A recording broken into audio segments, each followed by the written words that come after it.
سلام طعني حبلنا زخبركم تملكتنا كم تمسيو ازي كاب تلفزيون OBN هورن اوف افريكا مدب قانقوا تግርኛ زفنولكم مدب غاشا OBN ابنا يلوم معلتي مدبنا كم تزفلت كم هاجر بركز بلو صغاتات عرقتاتون አለውናዮም كم كللون توسيدنا اب كلل تግራይውን بركز بلو صغاتات عرقውን زلونا مخانو يفلطيو ابزيم ጉዳያትን ተተሐስቲ ዛዕባታትን ጠሚትና ነባኹም ነመባል አብዚያ ስቱዲዮ ጋሻ አዲምና ለና ከሳበ ምድላውና መዘዘምታ ምሳና ንክጸንሑ ዝዓድመኩም ድማ አነ ተስፋ አለም ጠጋቡየም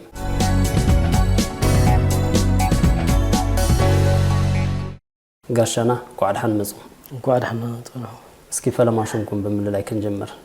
ያኔ ላይ አነ መለስ ሰለሞን ይልባል አምንታ አውዲ ተነጥፉ ዋና በሞያ ደረጃ ለተማር ሁሉ ለሰርሕ ሁሉ በጥዕና ባዓልሞያ እያ ግን አብና ሰብ አንደርታ ከባቢ አብና ትግራይ ከባቢ ባህሊ ቋንቋ ቅርስታት ላዛታት የንብብ ይጽሕፍ ገለ በመጽሐፍ ደረጃ እንኳ ብዙሕ ጽሕፎ እንትን የለ ግን ይነጥፍ ይከታተል በተለይ ዕርቅ እንደርታ ለጽሐፎ ወለ ለለኒ ነኒ ብዙሕ ስራሕት ለሰሪሐ أوزيتات إنكساس هي أم بمحور المعاد سبعة عندرتا البهالنينا من كساس أوزيتات نتفيه بتوسخي كموياي مالتي صبوا أسكي نسخمون كم بقسي زجلتكم وجدات اللمو كل التجراي زل وبهلاوي كبرتات أنت إمز مسلو كل التجراي بتعمي بوزح إشكع خزي لتصحفوا ليه تصحفوا تاريخات بهلتات قرستات ላዛ ቋንቋታት ለለዋ በጣም ሀፍታም እንደገና በስልጣኔ ቀደምት ልትባል ብዙህ ሊቃውንቲ ብዙህ ዓድል ቁንዑ ጀጋኑ ተማራመርቲ ለፍሬት ተፈላፈስቲ ለፍሬት በኩል ዘርፊ ዓድ ሃይማኖት ለሆነት ዓድ እያ ኢትዮጵያ ትልዓል ተለው ትግራይ ኢኻ ቀዲማኻ ልትመጽለኻ ልትልዕል ስለዚህ ትግራይ አነ ብዙ የልገልጻ ምድረ ቀደምት ተውሂሉ ልግለጸል በባህልና ቱሪዝም ሚኒስተር ወላ በትግራይ ይሆን በኢትዮጵያ ምድረ ቀደምት ባል ተሎ ካፍተም ቀዲመን ጥቀሳ ትግራይ አፋር አምሃራ ኦሮሚያ ቤንሻንጉል አልኻ ሁሉን ክላት ተጠቅስ ወድም ሁሉ ልትመጽ በተለይ በስልጣኔ በስርዓተ መንግስቲ ቀዲሙ ለሰልጠነ ማህበረሰብ ለለው ኮይኒ አነ ልርድእኒ ማለት እስኪ ከመ መበገሲ ሕቶይ ዝይ ካበልኩም ማለትዩ እና በከባብታት እንደርታሞ ምልስ ከብለኩም በፍላይ ክልል ትግራይ ከናልዓል ከለና በከባቢው ብርክት ዝበሉ ጸጋታት ወይ ድማ ክብርታት ዓርቂ አለውናዮም አበ ከባብታት እንደርታው ንስኹም ብሰፊሑ ትነጥፍሉ ዓውድታቱ ነሎሞ እስኪ ማህበረሰብ እንደርታ በኸመይኩም ትገልጽዎ ማህበረሰብ እንደርታ ኻሊ ብዙሕ ልፍለየሉ ነገር የለ ትግራዋ እዩ عريا هم تخالي تجراوي كاب جاف للو تجراوي تمساسالي بحري تمساسالي قانقوا تمساسالي تاريخ مننت بهير للو حد عينت انتنيو لفله ነገር ይውሊ ነገር ግን ደሞ ላው ሕድሕዱ ወረዳይ ዘዋይ ተከተለኻ ተወሰነ እንትናት ክል እዩ ሶይለ እንደርታ ትገልጽ ተለኹ ግን ትግራይ እዩ አካል ትግራዋ እዩ ሓደ ክፋል ትግራይ ለኤል ገልጾና ስፔሲፊካሊ ተከተልሃ ግን ትግራይ ምናልባት ታኻዚ ኢትዮጵያ እንውላልና ዓዲ ለቁንዑ ጀጋኑ ለፍሬት ተመራመርቲ ለፍሬት ዓዲ ቀጥ ቢሎም ለረከቡና ወለዲ ለፍሬ ከባቢ ብዙሕ ታሪክ ብዙሕ ባህሊ ቅርስታት ላዛ ቋንቋ ነው አሉና እንደርታ ለሎ ሀፍታ ማህበረሰብ እዩ ስለዚህ ማህበረሰብ በጣዕሚ ሀፍታም ነረ ማህበረሰብ ሓቋፊል ነረ ማህበረሰብ ኩሉ ካብ ኩሉ ይምጻ ሓቋፊ መስተውዕሊ ራሽናል ልበሃል ማህበረሰብ ይልገልጾ በጣዕሚ ለዋ ሰብአዊ እንትን ለሎ ግን በስልጣኔ በጥበብ بسرعة كبرتات بتعامل بزحات سرعة كبرتات لا تكبر لمسا بتلاقي كا ودكت زمن أكسوم جميرو حد تاريخات قدم أكسم جميرو النور محاورة سو مخانو سلت أن النور مخانو أركيولوجي መጽናዕትታት ይርኡ እዮም ግን ዋላ ድሕሪ ውድቀት አክሱም ካብ ተሻዓይ ክፍለ ዘመን ከባቢ ሻምናይ ክፍለ ዘመን ከባቢ ጀሚሩ ብጣዕሚ ስትሮንግ ኮይኑ ንጸንሐ ስርዓተ መንግስቲ ዝነበሮ እንደርታ ኪንግደም ዝበሃል ናዕሩ ጠንካራ ግዝአት ላመሓደረ ልመፀ ስርዓተ መንግስቲ ሕገ መንግስቲ ብደንቢ ልፈልጥ ላተገበረ ልመፀ ማሕበረሰብ እዩ ኢለ ገልጾ እዚ ማሕበረሰብ እዚ ከምቲ ዝፍለጥ ትግራይ ሰፋሕ ከምኡ ድማ ዓሚቕ ሃብትታት ዘለዋ ክልል ከምቲ ምዃና መጠን ሎሚ መዓልቲ ቀንዲ ጠምተና ንገብሮ ኣብ ጉዳይ ማሕበረሰብ እንደርታን ከምኡ ድማ ውሽጡ ዝሓዞም ጸጋታት ወይ ድማ ሃብትታት ዓርቂና ጠምታ ክንገብር እሞ እስኪ ዓርቂ እንደርታ ማለት እንታይ ማለት እዩ? እሺ ሞ ዓርቂ እንደርታ ማለት ስሙ እንደርታ ልተባሃለሉ ምክንያት ዓርቂ እንደርታ ልተባሃለሉ ምክንያት መነሽኡ መልዕሊኡ ልተጀመረሉ እንደርታ ማሕበረሰብ እንደርታ ከባቢ ስለልኾነ እምበይ እንደርታ ብጣዕሚ ሰፊሕ ብዙሕ ዓይነት ስነ ስርዓት ዘለዎ ግን ኣብ እንደርታ ላይ ተገደበ ኣብ ሙሉእ ትግራይ ካብ ትግራይ ሓሊፉ እንደገና ሽካዕ ኤርትራ ብሰሜን እንደገና ሰሜን ኢትዮጵያ በሙሉኡ ዓፋር ጎራባይት ኣምሓራ በሙሉኡ ላገልገለ ልመፀ ልፍለጥ በተለይ ለዘላቂ ሰላም መማራጽ ለይብሉ ስርዓት ናዕርቂ መስማዕምዒ ብዙሕ ውጽኢታት ለመዝገበ ማሕበረሰብ ላተጠቀመሉ ላተገልገለሉ ዝጸንሐ ዘመናት ሽካዓ ኸዝለሎ ማለት እዩ ኣብ ውሽጡ ብዙሓት ዓይነታት እንትንኒእዎ ኣብ በገረብ ሓዊሱ ሰፋሕቲ ስርዓታት ዘለዎ እዩ ዓርቂ እንደርታ ማለት ለተባኣሱ ምዕራቅ ጥራሕቲ ይኾነይ ኣብ ብዙሕ እዩ ለኣቲ ኣብ ፖለቲካ ይኣቲ እዩ ኣብ ምስምዕማዕ ማለት እዩ ኣብ ጎንፂ ይኣቲ እዩ ኣብ ዕዳጋ ይኣቲ እዩ ምስ ጎራውቲ ኣብ ምዕራቅ ይኣቲ እዩ ኣብ ሓዳር ምዕራቅ ይኣቲ እዩ ኣብ ሕርሻ ይኣቲ እዩ ኣብ ቅትለት ብእንቸ ምንቺ ብቻ ጥራሕ ስኢሉ ለዓርቕ ንሓፅር እንትን የሆነ ዓርቂ እንደርታ ማለት ሃምቲ ስሙ ብጣዕሚ ሰፊሕ ስርዓት እዩ ስርዓት ዝጊ ንዓርቂ ናፍትሒ እንደገና በማሕበረሰብ እንደርታ ካፍቶም ብዙሓት ታሪካቲ ባህልታቲ መግለጽ ስልጣነ ተባሂሉ ዝግለጽ ዓርቂ እንደርታ እዩ ምክንያቱ ብጣዕሚ ፍትሓዊ ሚዛናዊ ተፈላጥነት ተፈታይነት ዘለዎ ሰፊሕ ተጠቃምነት እንደገና ዘለዎ ስርዓት ስለልኾነ ሰፊሕ አገልግሎት ልህብ ለሃበለ መፀሽ ከዓ ዝልህብ ለሎ ስርዓት እዩ ማለት እዩ ከምተ ንስኹም ዝገለጽኩሞ ዓርቂ እንደርታ ብርክት ዝበሉ ዓውድታት እውን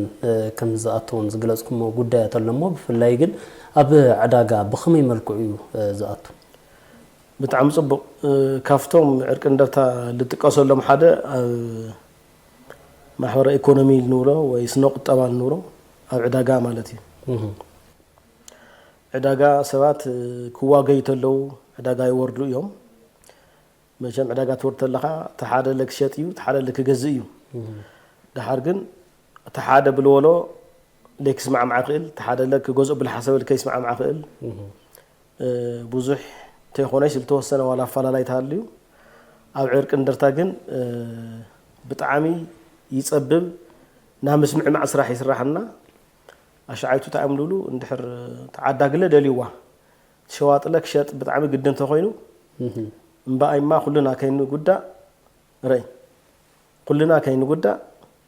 ኩልና ክንጥቀም ምንቲ ዓርቂ እንደርታ ንግበራ ይበሃል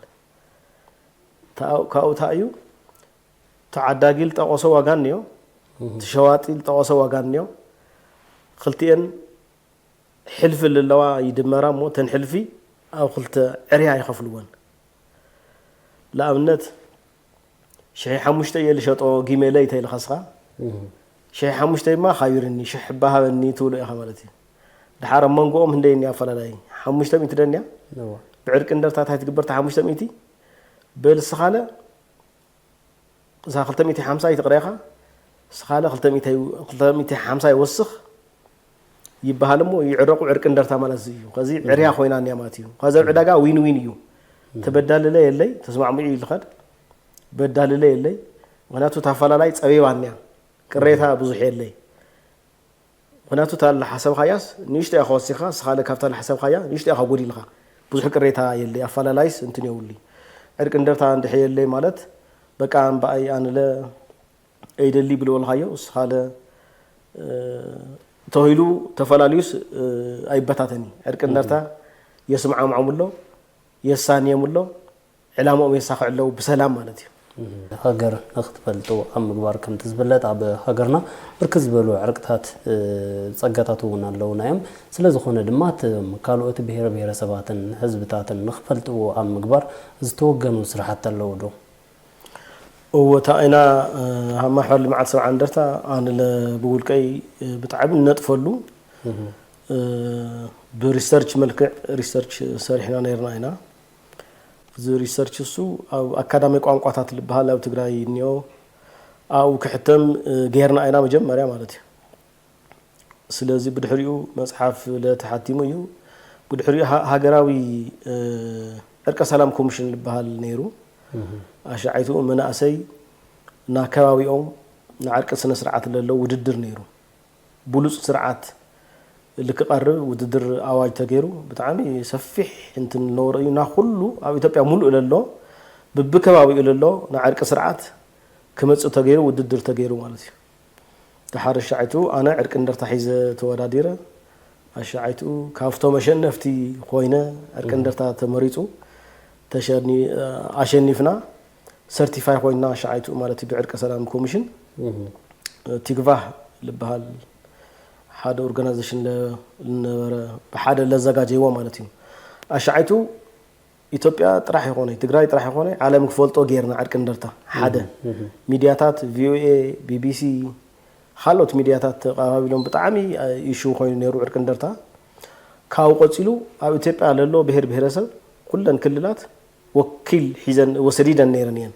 ዞም ወኪናት እዚኦም ምስትኖ ዓለም ሒዘምዎ ልመፁ ተወሳኺ ዕርቅ እንደርታ ክፈልጥዎ ተገይሩ ፈልጥዎ ገርና ማለት እዩ ካሊእ ተወሳኺ ይብሳልሳይ ኣብ ባህልና ስፖርት ሚኒስተር ቅድሚ ኸዚ ባህልና ቱሪዝም ሚኒስተር ነበረ ተደጋጋሚ ደብዳቤታት ኣቲና ኣብ ለይደሶት ሓድግታት ክበል ዶኩመንተሪ ለሰሪሕና ነርና ብዙሕ ምንቅስቃሳት ብዙሕ ስራሕቲ እንዮ ብኡ ወገን ተስፋታት እንዮ ብዙሕ ስራሕላት ሰርሐ እዩ ብቲ ክራይቴሪያ መሰረት ከነማልእ ለሃውና አሳይመንታት እንዮ እሱ ኢና ንሰርሕ ለና ኸዚ ብለኾነ ግን ኣብቲ ዕርቂ ሃም ኣብነት ልጥቀሰሉ ቦታ እንዮ ዕርቂ እንደርታስ ብዙሕ አስተዋጽኦ ገይሩና ናቀረባ አስተዋጽኦ ልገበሮ እንዮ ዕርቂ ልዓረቆ ኣብኡ ኮይድና እንደገና አክቹዋል ክስራሕ ገርና ኢና ኣብ መቐለ ዓበይቲ ዓዲ ኣኪብና እቲ ዕርቂ በተለይ ላብ ወለዶ ክትሓላለፍ ከይዛነፍ ከይዛባዕ ስርዓቱ ሓልዩ ብትክክል ልክኸድ እቶም ዓበይቲ ዓዲ ዕርቂ ልፈልጡ ዕርቂ ልትግብሩ ወነንቲ ልበሃሉ ፈለጥቲ እሳቶም ሒዝና ብዙሕ ስራሕቲ ሰሪሕና ኢና ኸዚ ለንቕፅሉ ኣለና ኢና ኸዚ ሃም በሓዱሽ እንደገና ብተወሳኺ ብቱ ልሰርሕናዮ ልመፃና ብተወሳኺ መቐለ ዩኒቨርሲቲ ናዙ መቐለ ዩኒቨርሲቲ ከባቢ ዙርያ ለሎ ማሕበረሰብ ባህሊ ቋንቋ ታሪክ ና ምስናድ ሳይንቲፊክ ብልኾነ መንገዲ ና መሓዝ ና ምዕቃብ ማንዴት ስለለሎ ምስኡ ምንግጋር ጀሚርና ነና እሳቶም እንደገና ልክሕጉዝና ተስፋ ንገብር እዚታት ጅማሮ እንዮ ማለት እዩ ግርም ከምቲ ዝፍለጥ ኣብ ዝተፈላለዩ ክፋላት ሃገርና ከምኡ ድማ ከም ሃገር እናተንከባለሉ ዝመፁ ወይ ድማ እናተኸዓለሉ ዝመፁ ፀገማት ንምፍታሕ ኮሚሽን ሃገራዊ ዘተ ምጥያሹ እውን ይዝከር እዚ ኮሚሽን እውን ኣብ ብርክት ዝበላ ክልላትን ክልተ መምሕዳር ከተማታትን እውን ስራሕቱ ዝወገነሉ ጉዳያት ኣሎ ሕዚ ኣብ ክልል ትግራይ ዝተረፉ እሞ ኮሚሽን ከምዚ ዝበለ ፀጋ ወይ ድማ ዕርቂ እንደርታ ብኮሚሽን ሃገራዊ ዘተ ብኸመይ መልክዑ ምጥቃም ይግባእ ትብሉ እዎ እንግዲህ ዕርቂ እንደርታ ኣምዚ አንተወሉ ገለጽ ለኻ ብጣዕሚ ሰፊሕ እዩ ካብ እንደርታ ሓሊፉ ገረብ ተሻጋሪ እዩ ሓደ ብ1934 ዝተፈጸመ ሓጻር እንትን ክገልጸ ለኻ ኤግዛምፕል ክትኾነ ለኻ ትግራይ ምስ ዓፋር ይዳው ይሃብ ንፈልጦ ካብኡ ባህላዊ ጋዝ ወራር ልበሃል ነይሩ አሻዓይቱ ወያነ 34 ልበሃል ትልዓል ተሎ ሓደ ክኾኑ ስለለለዎም ተወየንቲ ሰሜን ክፋል ዓፋር ለምስ ትግራይ ስለነበረ ዞም ኣሕዋትና እዚኦም ምሳና ክቃለሱ እንዮም ክሕወሱ እንዮም ክድንበሩ እንዮም ስለዚህ ዝጋዝ ልበሃል ለቃይመን ኣሎ ብሑር ባህል ስለዝኾነ ይቀርኒ ተባሂሉ ብዕርቂ እንደርታ እዩ ክቀሪ ተገይሩ ኣብ ገረብ ደልገና ትበሃል ገረብ ደልገና ና መጀመርያ 34 ወያነ ها تهيل التجمرلا نا مجمريا مخريل تجبرلا وعلم يدر هو دحري شمون تورحي 9 تورحي محلال تأثروا ليو ها تهيلا بأواج بسرعات جن قرب دلجنا تجمرا ويانا 34 سلذا شعيت وتاي تجيرو بعرق اندرتا غاز البحال حرم تهيلو كاب دحري اشكع لو معنتي عفاري تجراي غاز البحال قاريو بتعامل وصيتها وسرح التسرح له البحال كافتم تقوسوا حدا مالتي هنا قربا كاو جن عرقي اندرتا سفيح مسموخانو قرب تشاغار مسموخانو او تجراي تفلاط مسموخانو عرقي بحال عرقي تقص تهيلو تجراي قدم كله عرق اندرتا يلتقس سلازي نا تجراي غداي تلعلتلو بزعوا عرقي نا عرق اندرتا يو كصواع كوكل كغنللومو عرق سلام كوميشن زي فوليطوم አልሾም ወግኒዮምና ጻውይዑምና ንሳተፍ ነርና እና ዕርቀ ሰላም ኮሚሽን ምርድዳ ለመስል ነገር የለይ ካብ ምርድዳ እዩ ዕርቅ ልመጽ ካብ ዕርቅ እዩ ሰላም ልመጽ ስለዚህ ለሰላም ሁሉ ነገር ክንገብር ክንድግፍ ድልዋቲና ልበዋሊ ግረም ዘ ከምዛ ዓይነት እሰይት ወይ ድማ ክብሪ ንህንጸት ሃገር ከም ድማ ሰላም ዘለዎ ግደ እንታይ ይመስል ብዙሕ ጸገማት ልልዓል ብዙሕ ጥፋት ልፍጸም ብዙሕ ንብረት ልጠፍሎ ሰአን ምርድዳ ሰአን ዕርቂ ሰአን ምምኽኻር ስለዚህ አነ ሕግኒ እዩ ሕግየለይ ማለት ይሆነ ቀድሚ ሕጊ قدم خالي جن عرقي يقدم له مردا مسمع كفي الخا مردا يقدم مخناتو قدم لا خالي مخاد خلا حق لا بزعت خيرها خالي مسو تدحايزو معات نغرني ايو عرقي مردا اي سلامي جن غيزيخا يقطبلخا ገንዘብኻ ይقطبلخا حدنتኻ ይጠናخرلخا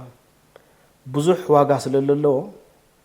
አነ መንግስቲ ትኩረት ገይሩ ቶም በብከባቢው ይለለው ዋላ ትግራይ ኮ ዕርቅ እንደርታ ጥራሕ ይኾነ خالي معات ነው يوم عزو ነው ልፈልጦ عرق أديابول بحال نيو نايروب نيو يوم بسفيح لفلات عرق اندرتا ينا نبلنا بي عرق اندرتا بوينيو خوني سلازي او إثيوبيا مولو وللو منغستي بدنب صريح لهم وقنا كوهب القبو وقنا هيو بسرعات سنيدو بسرعات حيزو كتكبرو بمقبار بزح سرع كسرع خيليو بزح ملع لقونصتات كأل خيليو وي كفتح خيليو لول حسابي لنا منغستي او زيوم تخروت غيرو بتلي عرق اندرتا نحنا كله مالينا تزغاجنا سلالنا منغستي حاجزنا ندحر وقنا هيو عالم لك فولطو كتقمولو تلغبر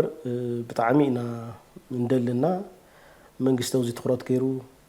للو بيروقراستات معات انتنات نيو زياتهم اف بفطنت لا تغبر لاتيو لمنغدي خازي كل تግራይ نا عرقي مسرح ابيت فردني ايو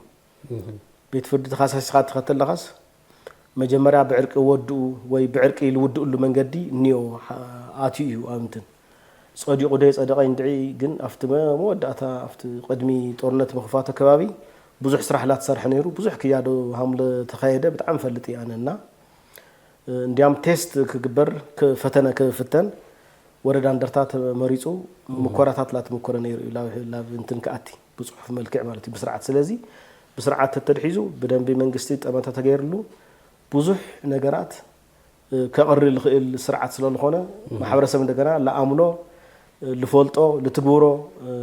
بحالاو انتن سلالخونه እሱ طمته تتغبرو له الحساب نين لعلو تكرات تمرتيخ غدኦም ابز مداي زينتاي كخونلو ያው መንግስት ትፈልተለና ዩኒቨርሲቲታት አካል መንግስት ይን እና ኻሊ ኦኻናይ እና ህዝብ ይን እና መንግስት ይን ስለዚህ በብከባቢ ይለሎ ኸዚ ኣብ ዓዘወካው ለሎ ዩኒቨርሲቲ ኣብ ዓዘው ለሎ ባህሊ ታሪክ በደንብ ክስንድ ክሕዝ ሳይንቲፊክ ብለኾነ መንገዲ ከም መሐላለፍ ብሉጽ ለኾነ ምንት ክወጽ ማለት እዩ ዓጋማ ለሎ ዓጋማ ለሎ ከባቢ ክስንድ አክሱም ለሎ ተመሳሳሊ መቀለ እንደገና ዙና 70 እንደርታ ከባቢ በሙሉ ባህሊ ታሪክ ቋንቋ ሁሉ አይነት እንትን ክስንድ ክሕዝ በተለይ ዞምና ናዕርቂ ፍትሒ መስርሕታት ለኾኑ በጣም ተጠቃምት ስለለኾኑ ምናልባት በደንብ ተተሰርሕሎም ለምሳሌ ዕርቅ እንደርታስ احنا خازل نصنع لنا ونسند لنا نا مسراق افريكا بلوص سنه سرعت ዕርቂ ፍትሒ ኢልና نأمن ምክንያቱ 2010 ጅቡቲ በተመክሮ ዕርቅ እንደርታ መጽያ ነራ ጅቡቲ ምስ ዓፋር ለሎ ጎንጺ ብምታይ ሃምላ አልዩ ዕርቅ እንደርታ ታዩ ገለይሎም በጣም ደልዮምዎ አፍቂዶም ሃም ሀገር በተመክሮ መጽዮም ይም ዕርቅ እንደርታ ክሪዩ ማለት እዩ ስለዚህ ብሉጽ ስርዓት ሓሎት ለክህሉ ይስላልሆሉ እዚኦም በስርዓት በተለይ ዩኒቨርሲቲታት በደንቢ ተጸኒዖም ተሰኒዶም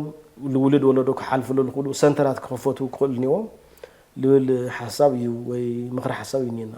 ጽቡቅ ጋሻና መወዳእታ ከተም ሓላልፎ ትኽሉ መልእኽቲ እንተልዩ ዕድልክበኩም ጽቡቅ ስለዚህ